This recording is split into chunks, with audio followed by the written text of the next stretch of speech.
हम लोग बात कर रहे हैं श्री गंगानगर रेप केस के बारे में। लास्ट टाइम हम लोग डिस्कस कर रहे थे कि फैमिलीज का क्या रिएक्शन होनी चाहिए। अभी आती है एज अ सोसाइटी हमारी क्या रिएक्शन होनी चाहिए। तो पहले तो ना इसको न्यूज़ बोलना बंद करिए।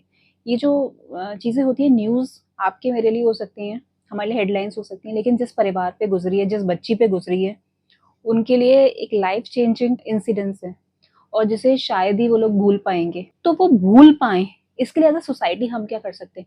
देखिए होता ये है कि जब भी रेप होता है या कुछ इस तरह की घटना होती है मोलेस्टेशन की, तो जो लड़की होती है उसका नाम हटा दिया जाता है।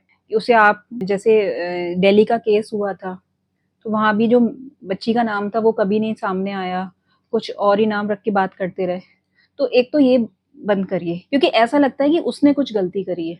हम कार चलाते हैं, कार का एक्सीडेंट होता है, कोई आके सामने से एक्सीडेंट कर देता है, मार देता है कार में, तो हमारी गलती नहीं होती। ऐसे ही ये भी एक एक्सीडेंट है, ये हमारी गलती नहीं है, उस बच्ची की गलती नहीं है, उनकी गलती है जिन्होंने ये उसके साथ किया है। तो एक तो उसका नाम छुपाने की कोई जरूरत नहीं होनी चाहिए, बल्कि वो जो 32 लोग हैं उनका नाम सामने आना चाहिए।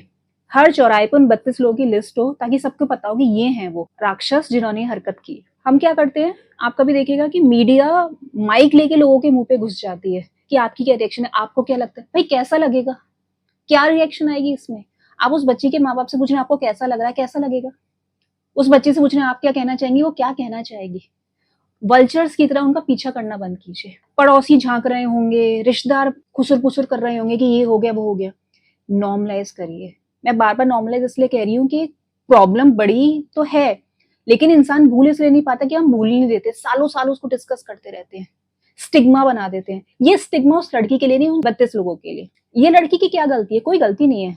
एज अ सोसाइटी हमारा फेलियर है कि हम उस लड़की को प्रोटेक्ट नहीं कर पाए। तो उसका नाम छुपाने की या गिद्ध की तरफ का पीछा करने की जरूरत नहीं है।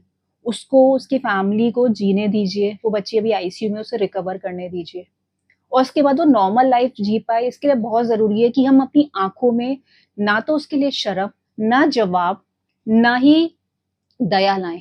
हम उसे नॉर्मल लाइफ जीने दें। अब जैसे कि मेरा एक्सीडेंट हो जाता है, मुझे चोट लग जाती है, तो आप मुझसे एक बार मिलने आओगे कैसे लग गई। उसके बाद हम जीवन पर मुझसे नहीं पूछ रहे होगे कैसे लगी थी, कहा कितना दर्द हुआ था, कहाँ पे एक्सीडेंट हुआ था, किसने मारा था। आप भूल जाते हो। ये भी एक एक्सीडेंट है उस लड़की के लिए, भूलने दीजिए। आप और मैं ही मदद कर सकते हैं भूलने में।